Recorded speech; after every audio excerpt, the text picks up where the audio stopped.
Hi, I'm Ari, and welcome to my series on the new Defense Grid Borderlands downloadable maps.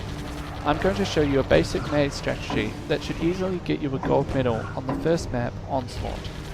These Borderlands maps are roughly as difficult as the last few maps in the original campaign. Despite having 4 entries and 2 exits, Onslaught is a deceptively easy map. The trick here is to set up a basic maze around the core and squeeze out some extra entry. Just before the start of the second wave, pop up your first missile tower here on the left. Because we're clear of aliens, you can easily concentrate on timing it exactly right. You may have noticed I've squeezed a little extra interest out of the starter resources by holding off on building towers until the last second. This helps me build temporal towers quite early in the map, which is excellent for giving me lots of leeway for the more difficult waves to come.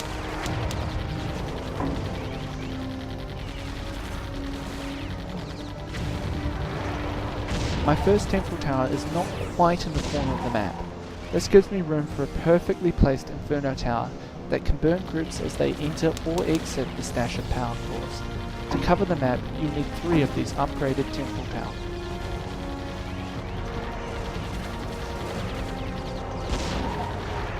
Heads up, they're taking a call.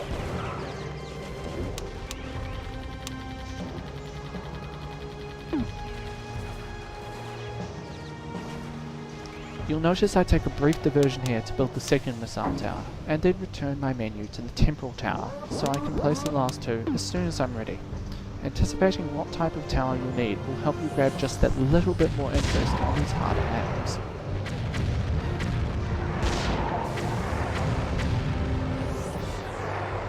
Shields are coming.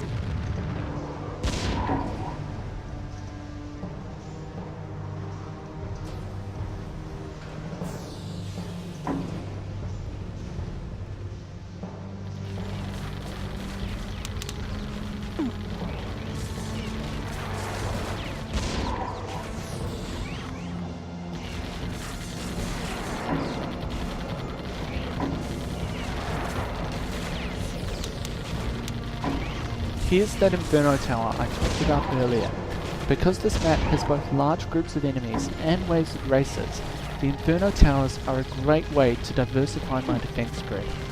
As you can see with my second and third Inferno towers, I'm also going to force the aliens to take tight turns here, adding a little extra time to get to the cores. This is a much more effective strategy for this map than having the front and back line of towers. Because we have another wave of stealth aliens coming, I'm building and upgrading a command tower. Most of the enemies you kill on this map will come within range of this one tower, so it's also a really simple way to make a little extra money from scrap. Calls. They're taking them.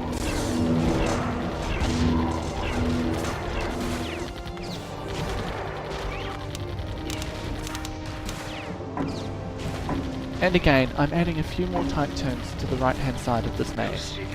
This area could wait because only half of the aliens will be coming through these entrances.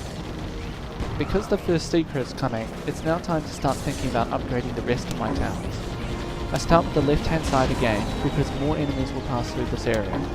The temporal towers are a good bet because they'll give everything else more time to hit. I also throw in a couple of gun towers because they gain a lot of power with their first upgrade.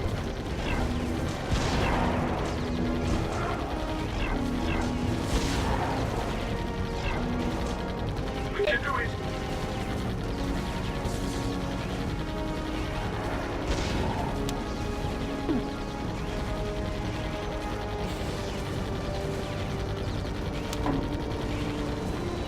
You've got them zeroed in now. Unfortunately, I waited a bit long on upgrading my missile towers here, and missed half the wave. I didn't lose a core, but I didn't really need that third tower just yet, so you want to avoid skipping past the first bit of the wave like I did. If you pull that off, you can build the third missile tower when you have a little spare time, probably in the last 5 waves.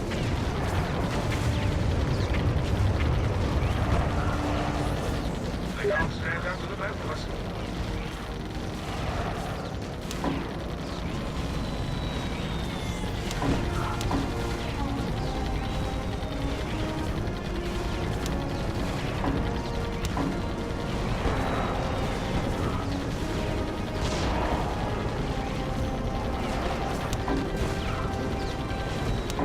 time for a bit more upgrading.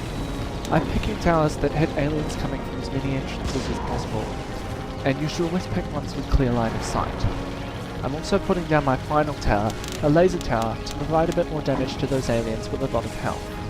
Because the first 3rd tier wave is coming, I also upgrade the temple towers again, because they're the most critical towers in my group.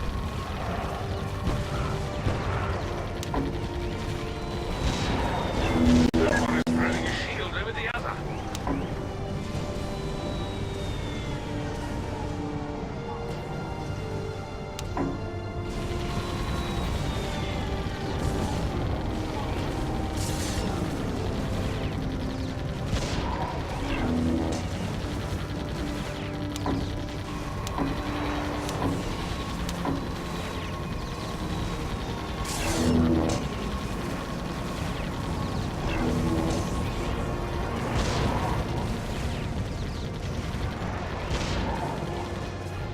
That big one's going for a quick strike.